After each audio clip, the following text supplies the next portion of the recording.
Fiona, bienvenue sur Dual. C'est trop Merci. cool que tu sois là avec nous aujourd'hui. Comme le veut la tradition, je te propose de te présenter et puis de présenter ton parcours professionnel. Ok, bonjour à tous. Donc, je m'appelle Fiona Isley, j'ai 38 ans et j'habite à Boulogne. Moi, quand j'ai fini mon école obligatoire, j'étais en voie secondaire à option. Et puis, au vu des métiers que je pensais faire, parce que j'étais un peu indécise, on me conseillait de faire le raccordement pour avoir mon certificat en voie générale. Donc, j'ai fait mon raccordement. C'était une année très intense, donc je n'ai pas pu vraiment réfléchir à mon avenir professionnel. J'ai réussi ce raccordement, puis ensuite j'ai fait ce qui s'appelle maintenant l'école de transition. C'était un perfectionnement que j'avais choisi en paramédical parce que j'étais plus dans des choix plutôt médicaux pour mon futur. Et puis pendant cette année-là, j'ai appris plein de choses et puis j'ai aussi pu vraiment chercher ce que je voulais faire professionnellement. Donc j'ai fait plusieurs stages, j'ai fait des stages de sage-femme, j'ai fait des stages d'assistante en pharmacie, j'ai fait assistante médicale et puis éducatrice de l'enfance. Et puis j'ai trouvé un apprentissage assistante en pharmacie que j'ai fait en 4 ans, que j'ai loupé ma dernière année, donc j'ai dû la refaire. Ok. Et puis là, après, j'ai travaillé 10 ans en tant qu'assistante en pharmacie. Mais les dernières années, j'étais vraiment dans une grande succursale. Et puis, ça correspondait plus à mes valeurs. Donc, j'ai décidé de tout stopper.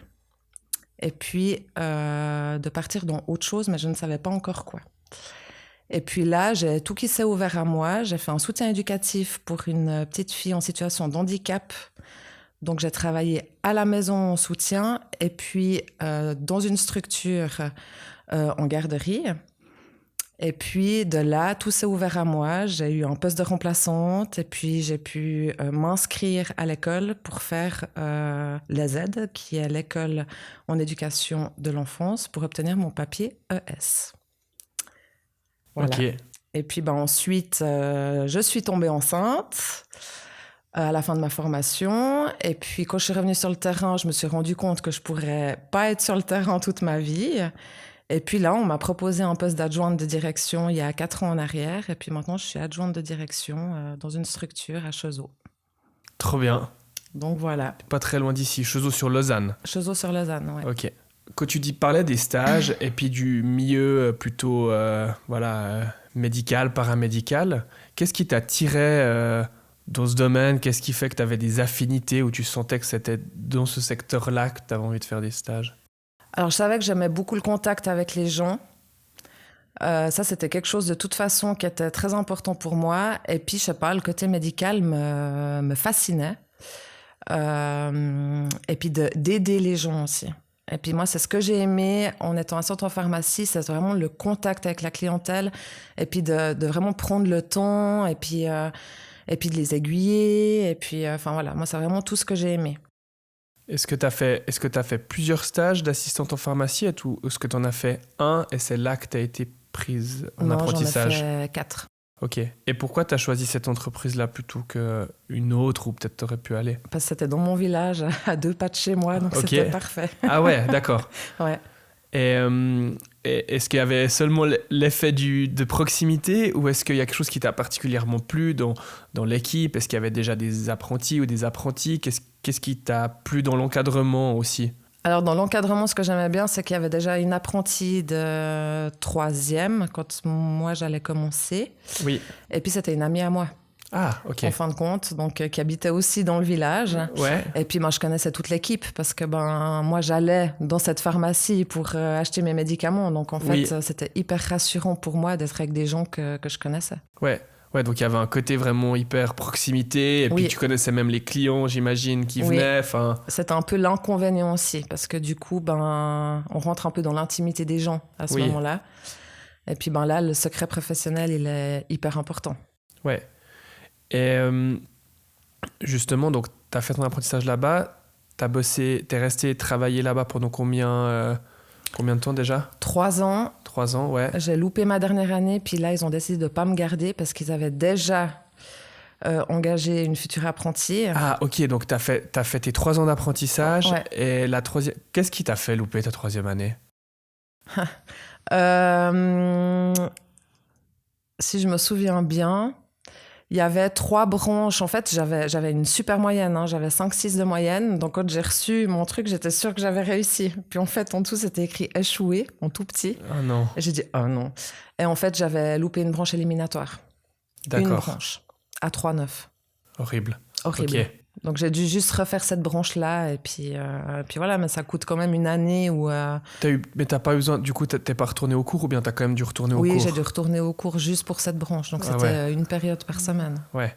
Et là, du coup, tu pouvais pas rester dans la petite pharmacie parce que ils avaient déjà engagé une nouvelle apprentie Ouais. et ils avaient pas prévu de te garder après non plus, j'imagine. Non. Du coup, comment ça s'est fait? Il y avait déjà un réseau, tu connaissais déjà un peu du monde autour. Ça a été facile de retrouver une autre entreprise ou pas trop? En fait, là, j'ai eu une chance aussi incroyable. C'est qu'une de mes collègues m'a dit, mais attends, je crois qu'il cherche quelqu'un à Ouchy. Puis j'ai dit, ah ouais. Puis elle m'a dit, mais écoute, je connais le gérant, appelle-le. Puis elle m'a donné son numéro. Le lendemain, j'étais en entretien. Puis le surlendemain, il m'a dit que j'étais engagée. Ok. Donc là, t'étais comme employé ou t'étais avec quand même le salaire d'apprenti, etc.? J'avais un salaire entre deux. Intermédiaire un peu, ok. Et puis là, nouvelle équipe, nouvelle ambiance. Je pense que c'est aussi quand même un changement à 19-20 ans. Je sais pas, t'as pas à peu près cet âge-là à ce J'avais 20 moment-là? ans, ouais. J'ai fini à 21. Et comment ça s'est passé ce changement pour toi? Rien que de localité, donc tout d'un coup c'est une autre clientèle, c'est un autre environnement. Tu te souviens de quoi à ce moment-là? Alors, puis bon, c'était énorme changement parce qu'en fait, c'était une pharmacie. L'hiver, c'était des horaires normaux. Oui. Et en été, c'était des horaires on était ouvert de 8h à 22h. Donc, c'était des horaires vraiment hyper larges. Ouais. Une clientèle très large aussi, beaucoup de touristes. Donc, il fallait un peu parler anglais, moi, autant dire que English speaking. Voilà, le néon. Mais c'était génial. Enfin, moi, j'ai adoré. C'était autre chose. Ouais. Alors, peur de l'inconnu, bien sûr, les premiers jours. Enfin, le premier jour, quand on débarque, c'était un peu... la première semaine, c'était un peu compliqué. Et puis après, j'ai beaucoup aimé, ouais. Et donc, comme tu l'as expliqué, ça a été racheté par un grand groupe. Mm-hmm. Qu'est-ce que ça a changé? Qu'est-ce que ça a impliqué? Ça faisait combien de temps que tu étais là lorsqu'il y a eu le rachat? Alors là, il n'y a pas eu de rachat. Moi, en fait, j'ai fait 4 ans là-bas. 4 ans là-bas, ok. Et puis après, j'ai été dans une grande succursale. Je ne sais pas si je peux nommer. Bien sûr. Sunstore. Ok. J'ai fait Sunstore à Clarens pendant 3 ans. Et puis après, j'étais à Sunstore Crissier. D'accord, ok. Qui est la plus grosse succursale de Sunstore. C'est quoi? C'est dans le Léman Centre ou non, c'est indépendant? Non, c'est dans le centre Migros. Dans le centre Migros, ok. Ouais, MMM, ok. Ouais. Et du coup, là-bas, qu'est-ce qui t'a fait partir de la pharmacie où tu étais à Ouchy pour aller chez Sunstore à Clarens? Les horaires. Ok. Parce que quand on est seul, ça va bien. Et puis, quand on est en couple, moi, je bossais même les dimanches jusqu'à 22h. Donc, Puis là, ce qui nous faisait comme horaire, c'est qu'on travaillait 3 jours de suite, puis après, on avait 3 jours de congé. Donc, quand on est seul, ça va tout bien. Ouais. Mais quand on travaille 3 week-ends de suite et puis qu'on se voit pas avec le conjoint, ça devient compliqué. T'as envie d'avoir une vie sociale un peu, ouais. Mais ça fait un sacré... Enfin, Clarens, c'est quand même... Je me rends pas compte où t'habitais à l'époque, mais ça fait quand même un petit trajet en plus. J'habitais à Bulle. T'habitais à Bulle, ok. Donc, ça... En ce temps-là, j'habitais Bulle. Ouais, donc c'était presque... Pas presque plus court, mais d'aller à Clarens, ça allait, à côté de Montreux. Mm-hmm. Et justement, quand tu changes, tu vas à Crissier, d'un coup, il y a quoi? T'as eu un peu un surplus. Enfin, c'est quoi qui étaient les grosses différences entre les pharmacies? Qu'est-ce qui t'a déplu tout d'un coup? En fait, où j'ai fait mon apprentissage, c'est une pharmacie, comme on appelle les pharmacies de quartier. Oui. Tout le monde se connaît, on connaît hyper bien nos clients, on peut vraiment les conseiller. Ça, j'ai beaucoup aimé. Mais dès qu'on arrive dans ces grandes succursales, Ouchy, ça allait encore, parce qu'on avait quand même, c'était quartier et un peu plus populaire, on dira. Mais on avait quand même beaucoup de personnes du quartier où on connaissait vraiment les gens, où on pouvait prendre le temps. Et arriver à Crissier, là, ça a été... C'est un peu l'usine, quoi. C'était l'usine. Alors, c'est une expérience enrichissante, hein, vraiment, parce qu'on voit pas ça partout, vraiment. Enfin, on a des monts de charge. Enfin, c'est des quantités astronomiques qu'on reçoit de produits. Mais par contre, c'est le chiffre avant tout. Ouais. Donc, en fait, le conseil à la clientèle, il passe après. Ouais. Et puis là, ça rentrait plus dans mes valeurs. Ok. C'était plus ce que je voulais faire. Mais justement, par rapport à ça, t'as pas eu l'envie de retourner dans une pharmacie plus petite ou t'as vraiment eu un blocage d'un coup, tu t'es dit, ok, cette industrie, c'est plus pour moi? Non, en fait, ça m'a dégoûtée parce qu'en fait, en parlant avec des copines qui étaient encore dans ce monde, elles me disaient, mais en fait, ça devient partout la même chose. Il y a de plus en plus de pharmacies de quartier qui ont été rachetées par des grandes succursales. Et puis, du coup, c'est toujours le chiffre avant tout. Et puis, moi, je voulais plus de ça. Ouais. Et là, donc, tu démissionnes. Ouais. Sans boulot derrière. Ouais. Est-ce que tu as quand même une petite idée de la suite ou non? Tu démissionnes et tu te dis, bon, ben, on va voir ce que je fais après. Comment ça s'est passé? Le monde de l'enfance m'a toujours attirée. Hein. D'ailleurs, j'avais fait un stage de sage-femme. Enfin, voilà, mais... Ouais. Et du coup, quand j'ai dit ça, moi, j'en ai parlé avec ma maman. J'ai dit, écoute, j'arrête à centre pharmacie. Là, c'est bon, j'en peux plus. Enfin, j'avais même plus envie de me lever pour aller travailler. Enfin, c'était plus moi. Ouais. Et elle m'a dit, écoute, si ça va pas, tu t'arrêtes, puis tu trouveras autre chose. De toute façon, en général, quand les étoiles, elles sont alignées, c'est que c'est bon, quoi. Ouais. Et puis, elle en a parlé à une amie, qui en a parlé à une amie, puis ainsi de suite. Ouais. Et puis, en fait, je me suis occupée d'une fille en situation de handicap.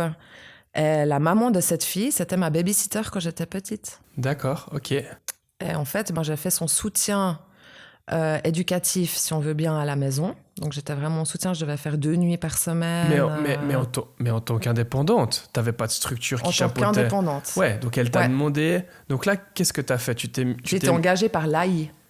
Ah, d'accord. Donc, c'est elle qui a proposé ton profil. Exactement. Et l'AI, ce qui est assez... Enfin, ce qui est plutôt cool, entre guillemets, d'avoir cette façon de faire un peu à l'inverse, en fait. OK.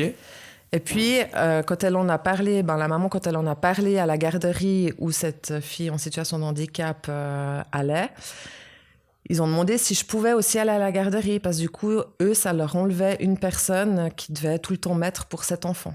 Oui. Et puis, de là, ça en a suivi qu'on m'a proposé des remplacements. Et puis après, on m'a demandé si je voulais me former. Puis j'ai dit, oui. Alors du coup, j'ai fait mon inscription. Et puis, voilà, j'ai eu mon poste à 60%. Et puis, de fil en aiguille, en 6 mois, j'avais mon poste. J'étais prise à les aides. Et voilà, en 6 mois, j'ai pu faire ma formation.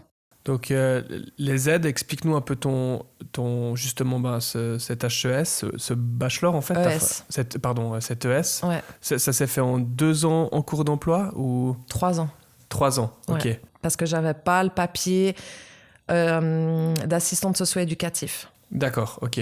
Ceux qui ont le papier assistant socio-éducatif, ils font en 2 ans. Ok. Et puis, ça, c'était où, cette école? C'est à la Maladière, à Lausanne. C'est à Lausanne, ok. Et ça, t'avais ton job à 60%. Ouais. Et puis, t'allais aux cours. C'était quoi, des cours du soir? C'était 2 jours par semaine? Non, c'était 2 jours par semaine, ouais. D'accord, ok. Et qu'est-ce que ça t'a amené, en fait, cette formation, cette ES? Déjà, est-ce que tu te sentais prête à recommencer des études? Parce que j'imagine quand on a bossé depuis un petit moment, des fois, c'est pas facile de se dire, en fait, 2 jours par semaine, je vais me retrouver sur les bancs de l'école, parce que je pense que c'était beaucoup de la théorie. Comment...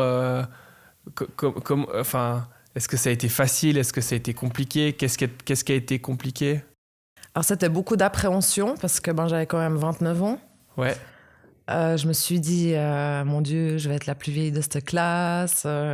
Voilà. Puis en fait, le premier jour quand je suis arrivée, pas du tout. Alors bien sûr qu'il y avait des plus jeunes, mais il y avait aussi des plus vieux que moi. En fait, ils savent nous mettre à l'aise dans cette école, parce qu'on fait 1 semaine de cours bloc.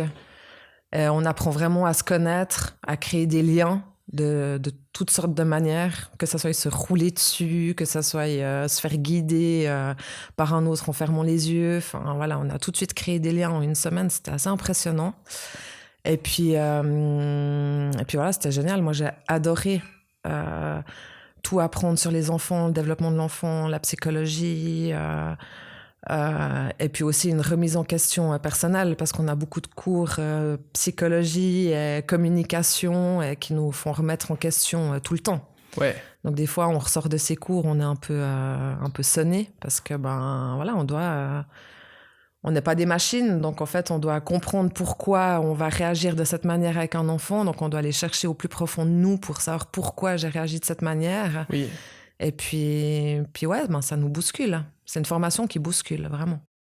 Et c'est quoi son intitulé exact École supérieure en éducation de l'enfance. Ok, donc c'est un Z. Là, c'est un diplôme que tu reçois, diplôme ES en éducation de l'enfance. Ok. Ouais. C'est quoi la différence majeure avec quelqu'un qui fait une HES et quelqu'un qui fait cette ES en termes de responsabilité ou de débouché? Est-ce qu'il y a une différence ou... Non, de responsabilité, pas du tout. D'accord. Mais par contre, nous, on est vraiment spécialisés dans l'enfance. Tandis que l'HES, c'est tout. C'est socio-éducatif, c'est global, disons. C'est global. Ouais. Ok, d'accord. Par exemple, ma formatrice, quand j'étais à la Z, parce que du coup, on a une personne qui nous suit. Oui. Elle avait fait l'HES. Elle m'a dit, en fait, j'étais tellement contente de te suivre parce que j'ai appris tellement de choses. Ouais. Sur les théories de l'enfant et tout que eux, ils n'ont pas à l'HES. Ouais, ok. Et au niveau des cours, est-ce que c'est des choses que tu pouvais tout de suite mettre en pratique au travail, ou est-ce que tu as l'impression que au début il y avait beaucoup de matière et puis tout d'un coup tu as eu ce truc un peu là je peux mettre en pratique, ou des choses que tu en l'occurrence plus jamais mettre en pratique? Comment c'était ce lien? J'étais hyper contente parce que j'ai fait 6 mois en tant que remplaçante où en fait j'avais zéro théorie, zéro base, zéro rien. Oui. Et en fait, des fois, on se sent un peu dépourvu. Ouais, t'as pas d'outils en fait. Pas. Ouais. Et puis, quand on commence les cours, là, on comprend tout. Enfin, tout. Voilà. Mais c'est impressionnant. Enfin, direct, j'ai pu faire des liens. Les profs, ils nous parlaient de certaines théories et je me disais, mais c'est ça que lui, il fait, c'est pour ça. Enfin, voilà, on peut vraiment faire des liens. Une fois qu'il y a la théorie, c'est tellement plus facile. Et puis, ça nous permet de pouvoir mettre des choses en place sur le terrain, ça nous permet de mieux comprendre l'enfant. Enfin, ouais. Donc, c'était vraiment hyper bénéfique. Après, bien sûr, il y a d'autres cours qui étaient un peu moins intéressants, mais comme dans toutes les formations. Mais il n'y en a pas beaucoup. Ok. J'étais hyper preneuse de tout, vraiment. Donc, t'as vraiment... C'était des classes de combien? Nous, on était 25. 25, ouais, donc c'est quand même... Voilà, c'est pas des gros amphithéâtres, c'est des classes où tu peux interagir avec les profs, etc. Et puis, est-ce que t'étais déjà maman une première fois à ce moment-là? Non. Non, pas encore, non. Ok. Donc, heureusement, parce que ça aurait été un peu intense de jumeler les deux. Cette formation, est-ce qu'elle était payante? Enfin, est-ce que c'est toi qui a payé la formation, ou est-ce que c'est Non, moi j'ai payé employeur? Les inscriptions et puis l'écolage, si on veut bien. Et puis chaque année, je crois qu'on devait payer 500 francs, quelque chose comme ça. Ouais, ok. Oui, c'était moi. Ouais. Mais sinon... Ok. Et puis, lorsque tu es revenu, lorsque tu as terminé cette formation-là,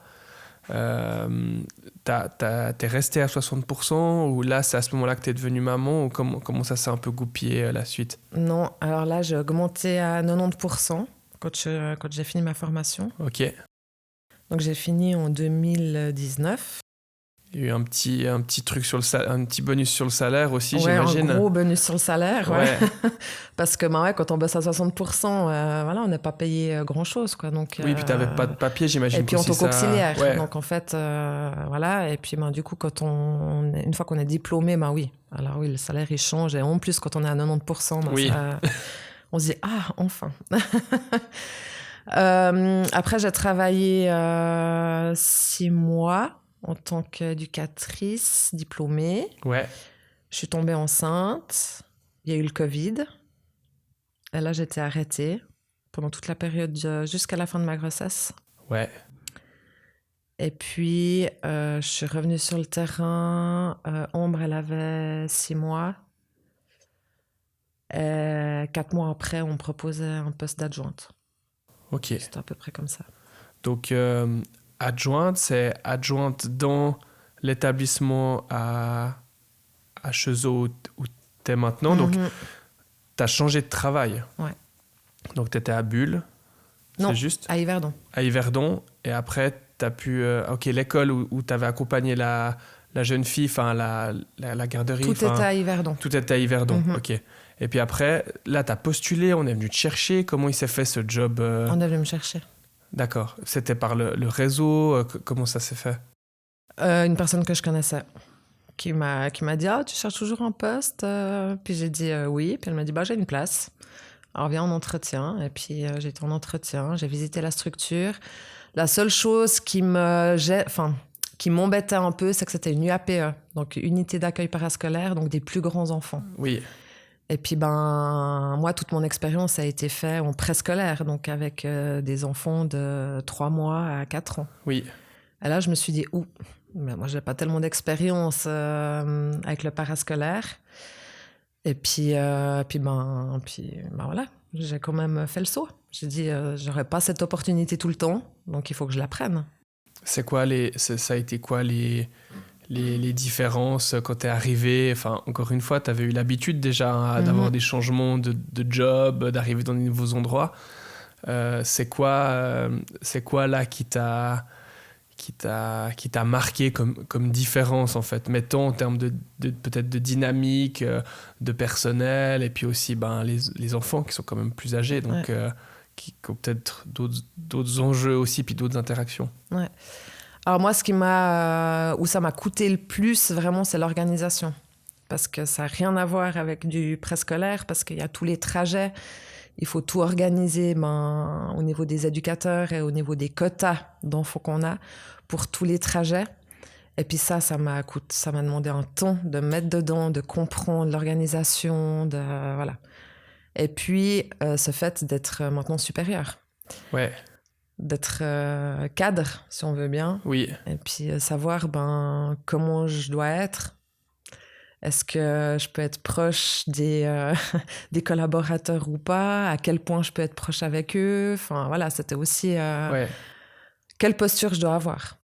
Et ça, en fait, t'avais pas du tout de formation là-dedans, dans le management, dans le côté peut-être un peu plus RH et tout? Alors, on a eu des cours de leadership. D'accord. Pendant l'ES? Ouais, pendant l'ES, mais c'est quand même pas tout à fait la même chose. Mais ça nous montre déjà une partie. Ouais. Après, justement, moi, j'avais demandé de faire une formation continue à ma directrice, justement pour savoir quelle posture je dois avoir, justement, en tant que cadre maintenant. Oui. Et puis ça a été validé. Donc, du coup, j'ai pu aller faire une formation de 3 jours. Où je me suis retrouvée justement qu'avec des adjointes et des directrices, et puis c'était hyper enrichissant. Le côté partage aussi. Le côté partage, de voir la réalité d'autres structures, parce que on voit que des fois on est bien lotis malgré qu'on se plaint. Et voilà, c'était vraiment une belle formation, même si c'était que 3 jours. Ouais, c'était où cette formation? Au CRED. Au CRED, c'est où le CRED? C'est aussi à Lausanne, à la Maladière. Puis c'est la bibliothèque de l'école supérieure. D'accord. Et ils proposent plein de formations continues sur l'année. Ah, donc c'est même lié au social, oui, dans le sens... c'est lié au social. D'accord, ok, c'est important de préciser, je pense. Ok, donc c'était pas une formation, t'es pas allé à Romandie Formation, à Paudet, pour faire du management général. Non, c'est lié au social. Et puis là, t'as le côté échange aussi, puis je pense réseau, t'as des... Je pense des fois, tu te dis, mais en fait, la formation, c'est en fait de pouvoir partager aussi avec les autres. Mm-hmm. Puis...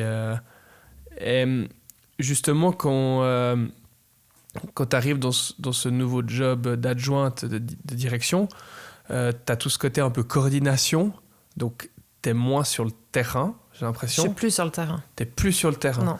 Et ça, est-ce que tu le voulais? Est-ce que tu t'y attendais? Enfin, c'était aussi un truc est-ce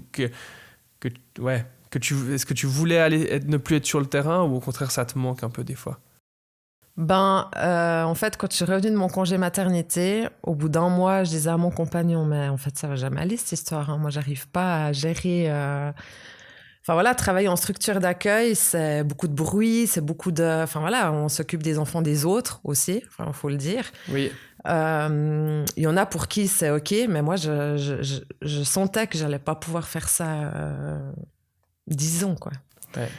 Et puis, je me suis laissé le temps. Je me suis dit, en même temps, j'ai pas envie de quitter la structure où je suis, donc à Yverdon, parce que j'adorais cette structure. Enfin, c'est eux qui m'ont accompagnée, c'est eux qui m'ont donné une place pour faire ma formation. Enfin, voilà, j'avais vraiment des très bons liens avec, que ce soit avec la direction ou avec toutes les personnes de l'équipe.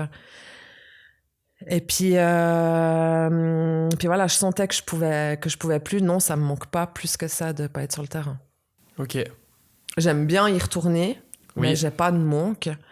Après, je vais beaucoup sur le terrain pour observer parce que vu que je suis responsable de toute la pédagogie, du coup, il faut que j'aille observer pour voir ce qui se passe.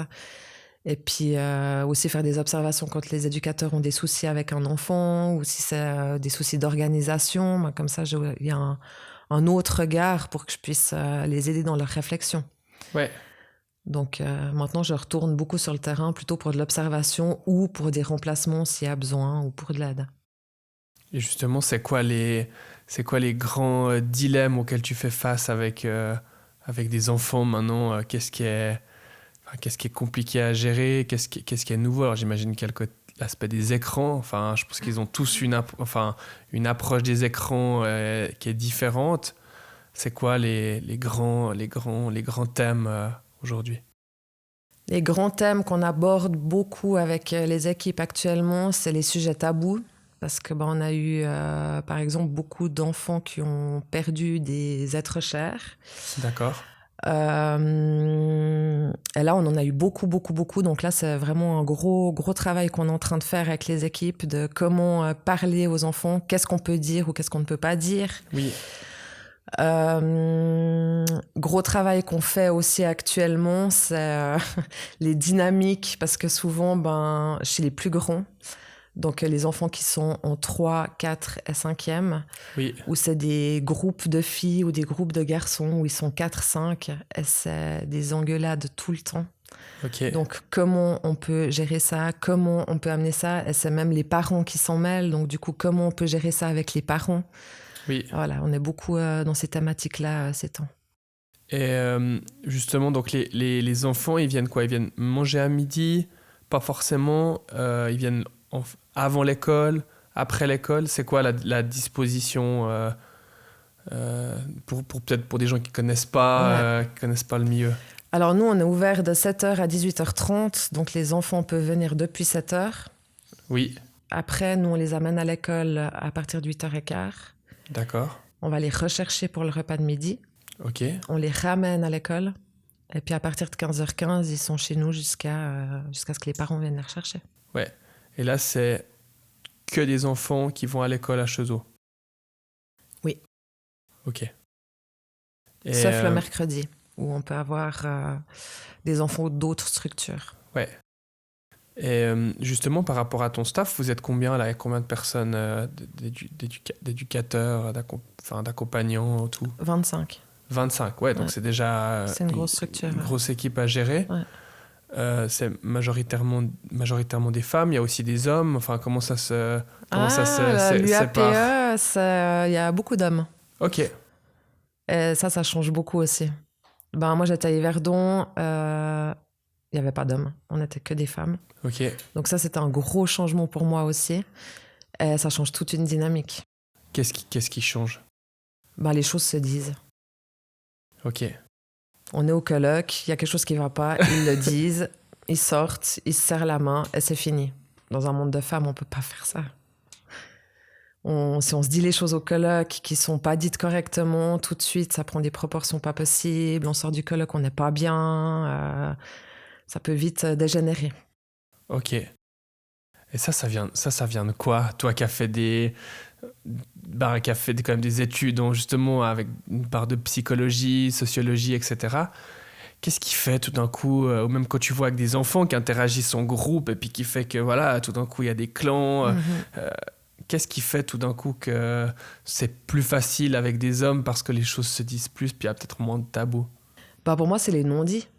simplement parce que souvent on va se dire ou dire les choses par derrière, ou enfin voilà, vraiment les non-dits, de se dire simplement les choses. Écoute, là, j'ai pas apprécié, qu'est-ce qui s'est passé dans cette situation, pourquoi tu as réagi comme ça, au lieu de dire par derrière, mais c'est pas possible, qu'est-ce qu'il a fait, enfin voilà. Ça engendre après comment on dit, des bruits de couloir qui ensuite font des histoires pour un rien.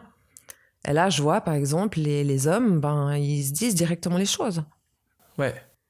Ah, il y a des femmes aussi, hein. Je mets pas toutes les femmes dans le même panier, enfin voilà, mais on voit quand même que moi qui ai vécu toute ma formation dans une institution où il y avait que des femmes, Oui. Il y avait beaucoup plus de bruit de couloir et de petites embrouilles que là où je suis maintenant, où il y a la moitié c'est des hommes.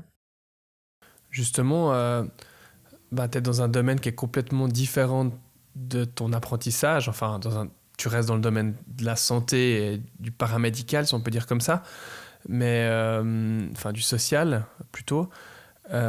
Qu'est-ce que tu retiens de ces années d'apprentissage par rapport à aujourd'hui où tu es?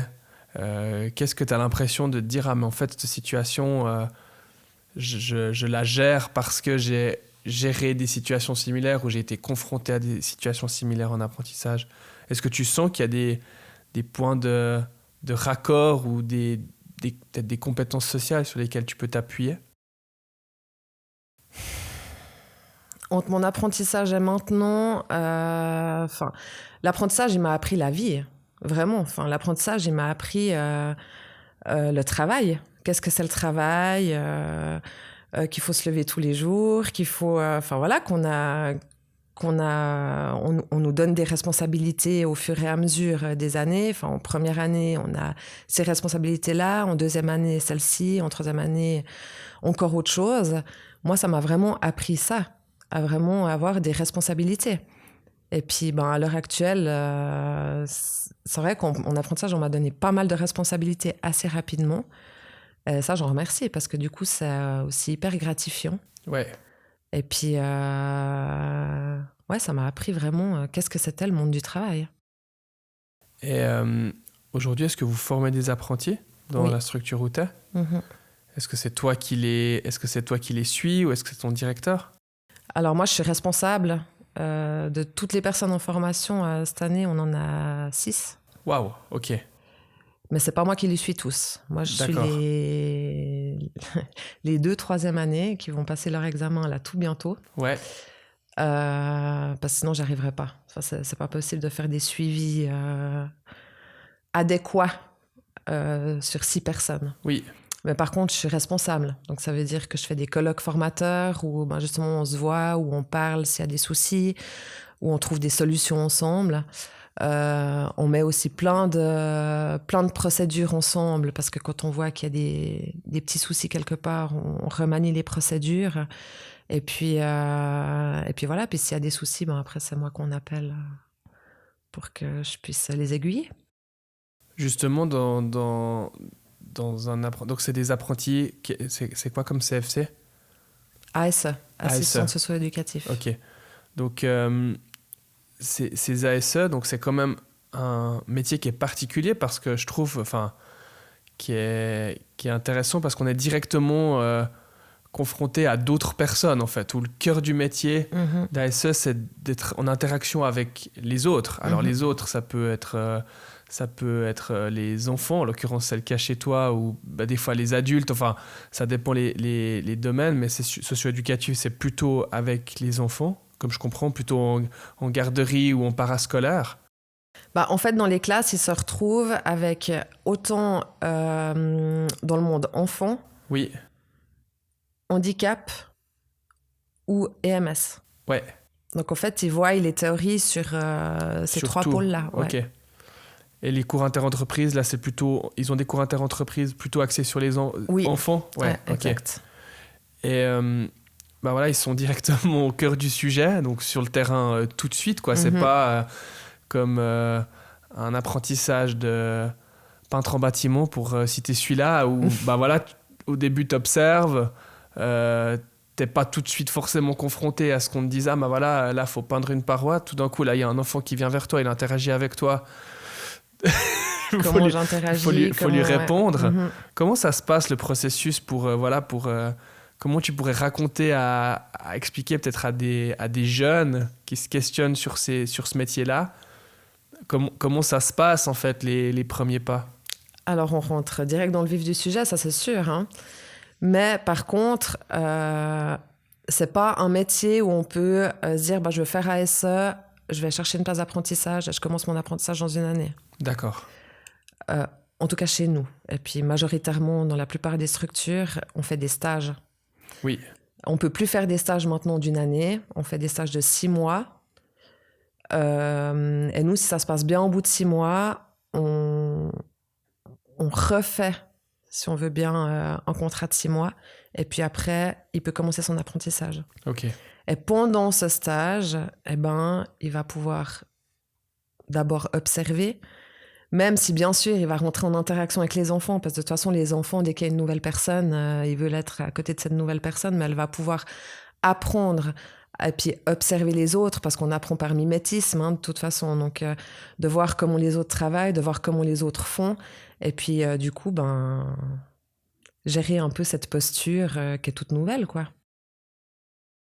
Et il y a quoi qui est spécifique? C'est quoi les principales difficultés que tu rencontres? Parce qu'en fait, il y a un côté éducatif qui est quand même...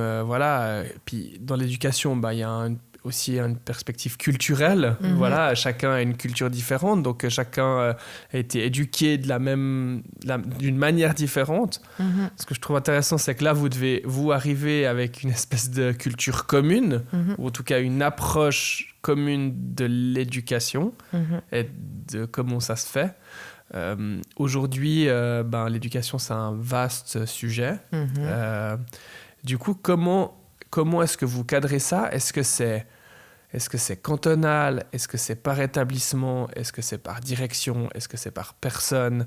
Est-ce que c'est des échanges? Est-ce que c'est une dictature de la direction qui dit maintenant on va éduquer les enfants, on va cadrer le truc comme ça? Rien que le thème de la punition, tu vois, aujourd'hui, est-ce qu'on peut encore punir les enfants ou pas? De dire voilà, t'as fait ça, du coup t'es puni, t'as plus le droit de faire ça. Comment on gère tout ça? Et puis, comment est-ce que, surtout, on l'inculque à quelqu'un, à un jeune qui arrive et qui n'est pas encore dans le moule, entre guillemets? Mm-hmm. C'est une bonne question. Alors, nous, on a un organisme supérieur. D'accord. Qui s'appelle, avant, c'était l'OAJE, maintenant, c'est le SCAGE. D'accord. Eux, ils nous donnent... il y a toute une ligne directrice, hein, mais c'est plutôt vraiment des règles, enfin, vraiment un règlement qui est précis. D'accord. Après, chaque structure a une ligne pédagogique. Donc, ça veut dire que c'est une ligne directrice avec des valeurs. Puis après, chaque valeur est détaillée. OK. Donc, je ne sais pas, moi, par exemple, comment on va fonctionner à table. Est-ce qu'on oblige un enfant à manger? Non, on ne va pas l'obliger à manger. On va le stimuler à goûter. Enfin, voilà, tout est expliqué pour que les parents puissent aussi s'appuyer là-dessus et que les éducateurs puissent s'appuyer là-dessus. Parce qu'en fait, si on n'a pas cette ligne directrice, les éducateurs, ils vont travailler chacun à leur sauce avec leurs propres valeurs, leur propre culture. Oui. Puis en fait, ça ne joue pas. Donc, on doit faire avec les enfants, bien sûr, avec l'éducation qu'ils ont à la maison, la culture qu'ils ont à la maison. Mais nous, on a nos propres valeurs institutionnelles. Et tout ce qu'on fait, tous nos actes sont basés par rapport à notre ligne directrice. Et ça, c'est... déjà, est-ce que c'est... J'imagine que c'est exprimé très clairement aux parents avant qu'ils placent leur enfant. Mm-hmm. Et puis après, pour les éducateurs, est-ce qu'il y a beaucoup de est-ce que vous rechallengez ça, des fois? Quelque chose qui est, je sais rien, toi t'es arrivé, il y avait peut-être une ligne pédagogique qui avait été mise en place il y a 20 ans ou j'en sais rien quand. Est-ce que vous rechallengez souvent cette ligne pédagogique? Elle est tout le temps retouchée. D'accord. Dès qu'on remet quelque chose en place, on reprend la ligne pédagogique, là il faut qu'on change. Dès qu'on change quelque chose au niveau de l'organisation, aussi parce que dans cette ligne pédagogique, on a une partie qui est organisationnelle par rapport à nos valeurs. Oui. Donc du coup, quand on change quelque chose, on doit rechanger. Elle est tout le temps en phase de restructuration. Ouais. Et puis si on revient justement sur ces jeunes stagiaires qui viennent en pré-apprentissage, si on peut dire ça comme ça, puis ceux qui commencent l'apprentissage, souvent par quoi ils sont marqués? Qu'est-ce qui fait qu'il y en a qui sont justement convaincants et convaincus, et qu'est-ce qui fait qu'il y en a qui au contraire c'est pas ma voie de me lancer là-dedans? Alors ça, c'est une bonne question. Je pense que déjà, il y a une part du rythme de travail et les horaires de travail, parce que ça, j'en vois beaucoup des stagiaires qui viennent et qui me disent « mais moi, ça va pas aller, je peux pas, ces horaires, ça va pas ». C'est vrai qu'à l'UAPE, il y a beaucoup de coupés. Oui. Ils commencent à 7h le matin, ils finissent à 8h30, mais entre 8h30 et 11h30, il n'y a rien qui se passe. Ouais. Donc, en fait, c'est fermé. Donc, en fait, là, ils ont un coupé de 3 heures. Ouais. Après, ils reviennent à 11h30 Oui. jusqu'à 13h45. Ils ont de nouveau un coupé. Ouais. Puis après, ils reprennent à 15h15 jusqu'à 18h30. Ouais, il y a un côté un peu cuisinier comme ça. Ouais. Ouais. Et ça, il y en a beaucoup que ça freine. En tout cas, déjà, à l'UAPE. Après, le bruit. D'être constamment dans le bruit. Ouais. Ça, j'en vois beaucoup qui disent « j'ai envie de travailler avec les enfants ». Enfin, je les vois en entretien. J'adore les enfants. J'adore jouer avec eux. Enfin, voilà. Et puis, on arrive le vendredi pour le bilan, puis... Ils sont carbonisés, quoi. Ils sont carbonisés. Puis, ils se disent « non, mais c'est trop de bruit, c'est trop de tout ». C'est combien d'enfants? 85. Waouh. OK. Ouais, ça fait déjà une bonne cantine, quoi. Ouais. Répartis en 2 groupes. Mais en tout, c'est 85 enfants. Donc, c'est vrai que quand ils arrivent les 85 pour manger à midi, on s'entend plus, quoi. Ouais. Enfin, c'est tout dans ces moments de transition. Après, une fois qu'ils sont à table, c'est bon. Mais ouais. C'est vrai qu'ils ont la bouche pleine, voilà. Ça va mieux. C'est beaucoup... Ouais. Je pense que ça fatigue beaucoup, le bruit, vraiment. Et puis, justement, c'est... Comme ça, d'un point de vue externe, moi, j'ai de la peine à me projeter sur l'évolution des responsabilités ou de l'apprentissage, en tout cas dans les années d'apprentissage, parce que j'ai l'impression que la seule progression, ça peut être l'interaction sociale, à quel point on va interagir avec les enfants, puis gérer un groupe d'enfants, ou peut-être gérer un jeu, ou gérer des trucs. Tu vas peut-être pouvoir nous expliquer aussi qu'est-ce que vous faites, c'est quoi réellement l'animation quand on accueille avant l'école, c'est des périodes très courtes, donc je trouve que c'est aussi compliqué, parce que tu dois te mettre dans un truc, après t'as le repas, là c'est peut-être plus facile parce qu'ils viennent pour manger puis après ils repartent, mais après en fin de journée ils ont eu toute une journée à l'école où ils ont été entre guillemets cadrés, assis et tout, et puis là ils se retrouvent avec leurs copains dans un autre environnement. Peut-être explique-nous comment on peut prendre en galon et puis comment on peut prendre en responsabilité en tant qu'apprenti. En tant qu'apprenti? En tant qu'apprenti d'abord, et puis peut-être après en tant qu'éducateur. Ouais. Alors oui, c'est des moments courts, mais en fait, enfin moi, c'est drôle parce que les apprentis, souvent, ils me disent « Ouais, mais nous, on n'a pas beaucoup de responsabilités. » Puis je dis « Mais maintenant, nommez-moi les responsabilités que vous avez. » Et puis quand ils me les nomment, ils me disent « Ah ouais, mais en fait, on a beaucoup de responsabilités. » Alors oui, bien sûr qu'ils sont pas garants de tout le cadre parce que c'est un éducateur pour 12 enfants. Donc, en fait, les apprentis, ils sont pas comptés dans ce quota. Bien Donc, sûr. en fait, ils sont en plus. Mais ils ont beaucoup de responsabilités parce qu'en fait, les enfants, en fait, ils amènent la sécurité. Chaque personne qui est avec le groupe d'enfants amène de la sécurité aux enfants. Ouais. Ils rentrent en lien avec eux, ils se sentent sécures. Donc, en fait, leur journée se passe super bien. Ils rentrent de l'école, ils sont hyper contents de les revoir. Donc, après, ils vont être là pour s'occuper d'eux, pour leur proposer des activités. Et puis ça, les enfants, ils adorent, que ce soit ils proposent des activités cuisine, bricolage, n'importe. Et ça, l'apprenti, c'est beaucoup ce qu'il fait. Okay. Et après, il commence les accueils. Donc, il accueille le parent avec l'enfant, donc il prend toutes les informations. Il fait les retours aussi aux parents, donc plus de liens du coup avec la famille. Ouais. Les observations des enfants, parce qu'on fait beaucoup d'observations. Avec des rapports, de la rédaction, des choses comme ça. Exactement. Ouais. Et puis après, les entretiens, parce qu'on fait des bilans de fin d'année, donc l'entretien avec les parents. Ça, c'est bien sûr pas tout de suite, mais c'est au fur et à mesure de l'apprentissage. Et puis après, en troisième année, en fait, il peut compter comme un diplômé. Donc, ça veut dire qu'on peut lui donner plus de responsabilités, d'être responsable du trajet, de le laisser avec un groupe de 12 enfants seul dans une pièce pour faire une activité. Enfin, voilà. En fait, au fur et à mesure des années, ils prennent plus de responsabilités. Et est-ce que les apprentis qui finissent chez vous, est-ce que vous les gardez? Est-ce que vous leur exprimez les perspectives en termes de formation? Ben voilà, toi, tu as fait une ES, donc tu as fait une formation supérieure. On peut aussi faire tout d'un coup une HES pour avoir peut-être plus de responsabilités ou être dans des structures différentes aussi, parce que là, ils sont avec des enfants, mais peut-être qu'ils ont envie de travailler avec d'autres styles de personnes. Donc toi, l'ES que tu as fait, c'était spécifique aux enfants. Est-ce qu'ils posent des questions, les apprentis, sur la suite, sur est-ce qu'ils peuvent rester, sur qu'est-ce qu'il y a comme formation après? Non, actuellement pas, parce qu'ils sont tellement tête baissée, il faut y arriver, c'est vrai que c'est pas mal de travail, enfin, ils ont pas mal de jobs quand même. Il y en a un, oui, qui va pas rester assistant socio-éducatif parce qu'il aimerait devenir prof. Donc, il va continuer ses études après. Ouais. Sinon, les autres, non. Pour l'instant, ils ne questionnent pas. Ils sont trop concentrés sur sur leur CFC. Sur leur CFC, puis ils veulent y arriver jusqu'au bout et réussir. Donc, ils sont vraiment hyper concentrés. Ouais. Là, pour l'instant, j'ai encore jamais quelqu'un qui m'a demandé qu'est-ce qu'ils pouvaient faire après. Mais vous les gardez ou pas spécialement? Dans le sens, ils savent qu'ils ont un jeu. Okay. Ça dépend si on peut. S'il y a de la place. S'il y a de la place. Ok. Il y en a un qu'on a gardé, oui. Sinon, pour l'instant, on n'a pas pu garder. En fait, nous, on n'a vraiment pas beaucoup de personnes qui partent. Ils aiment bien la structure, ils sont bien où ils sont. Ouais.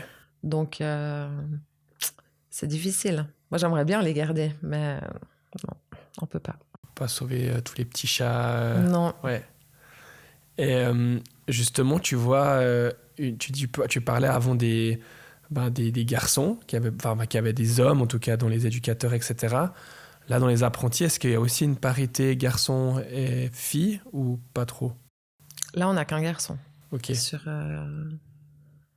3 apprentis et une stagiaire. Ok.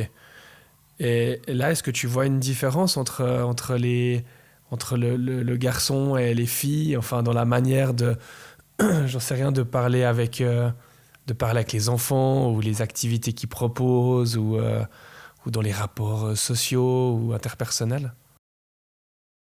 Mais non, parce que je trouve qu'on a une équipe d'apprentis là qui est très soudée. Je trouve qu'ils font un peu tous la même chose. Donc je le vois un peu plus détaché quand il y a des petits bruits de couloir ou comme ça. Il est un peu plus ouais, c'est bon, va parler directement à la personne concernée. Ok. Tandis que les filles, elles vont un peu plus je les entends un peu parler comme ça. Gossiper. Ouais. Mais non, sinon avec les enfants, de toute façon, un enfant va pas se comporter la même chose qu'avec une fille qu'avec un homme. Hein. D'accord. On voit qu'il y a quand même, je sais pas, la posture ou la voix, on voit que c'est tout de suite différent. Mais non, sinon je vois pas plus de différence que ça. Et puis, tu as l'impression que avec du recul, est-ce que des fois tu te dis que ça aurait été un apprentissage qui t'aurait mieux convenu qu'assistante en pharmacie ou t'as pas forcément de regrets sur le parcours que tu as fait ou comment tu l'as fait? De toute façon, quand j'ai choisi mon apprentissage, il n'existait pas encore cet apprentissage. Donc, j'aurais pas pu faire ça. Ok. Dans tous les cas. Mais non, je suis contente de mon parcours. Et puis, je pense qu'assistante en pharmacie m'a apporté plein de belles choses et plein d'expériences. Donc, je changerai pas mon parcours. Ouais.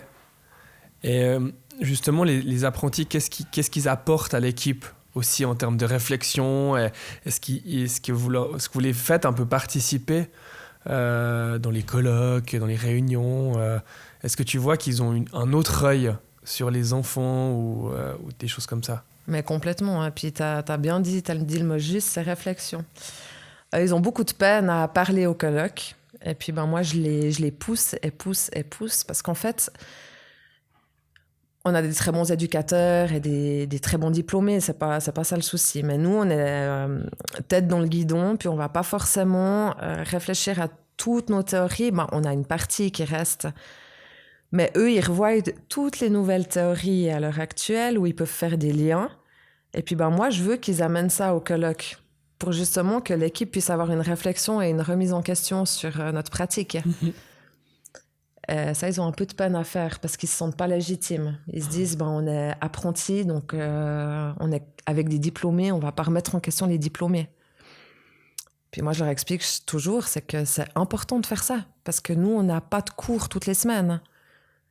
Donc le rafraîchissement, on l'a pas. Ouais, bien sûr. Bien sûr qu'on prône les formations continues et on pousse l'équipe à le faire. Mais on va pas pouvoir faire des formations continues comme eux, ils ont 2 fois par semaine. Ça va être vraiment ciblé. Alors, du coup, là, c'est un gros travail à faire parce que ça, c'est une de leurs responsabilités. Et je trouve qu'elle est déjà énorme de pouvoir amener des théories et même des observations ou des liens qu'ils ont faits entre l'observation qu'ils font sur le terrain et des théories qu'ils ont appris au cours, puis de pouvoir amener ça à l'équipe pour qu'on puisse avoir cette réflexion et cette remise en question. Il y a quoi comme réflexion une des dernières réflexions qui t'a marqué ou une des réflexions principales où tu t'es dit waouh, en fait, ça, il y a vraiment, ça amène vraiment quelque chose que l'apprenti participe et puis qu'il amène aussi sa pierre à l'édifice. Ouais. J'ai mon apprenti de 3e, là, lors d'un suivi, qui me dit, écoute, Fiona, il y a quelque chose qui ne va pas. Aux accueils, il y a plein d'enfants qui sont un peu... on est 4, et puis il y a plein d'enfants qui je vois, qui n'arrivent pas à rentrer dans le jeu. Enfin, voilà, j'ai l'impression qu'on est mal organisé et puis qu'on n'est pas assez avec les enfants. Puis j'ai dit, mais comment ça, pourtant, vous êtes assez? Puis elle me dit, oui, mais il y en a un qui fait les accueils, 2 qui sont en train de déjeuner avec les enfants, un qui va vite préparer les salles à côté. Du coup, les enfants, ils sont seuls. Enfin, seuls, entre guillemets, mais il n'y a pas quelqu'un là maintenant avec eux. Et puis, du coup, j'ai dit, il faut que tu amènes ça au colloque. C'est très bien que tu observes ça. Donc, amène ça au colloque.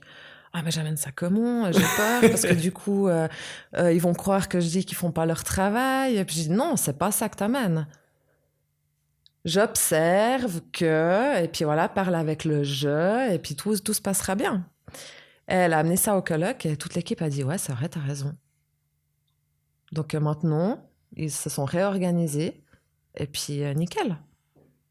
Et puis on a refait un petit débrief 2-3 semaines après. Petite observation, comment ça se passe, retour. Et puis tout le monde a dit que c'était parfait, que la dynamique était chouette, que les enfants arrivaient à rentrer dans le jeu. Donc bénéfique. Donc un exemple parmi d'autres de l'apport et puis du partage aussi intergénérationnel. Ouais. Mais cette peur de devoir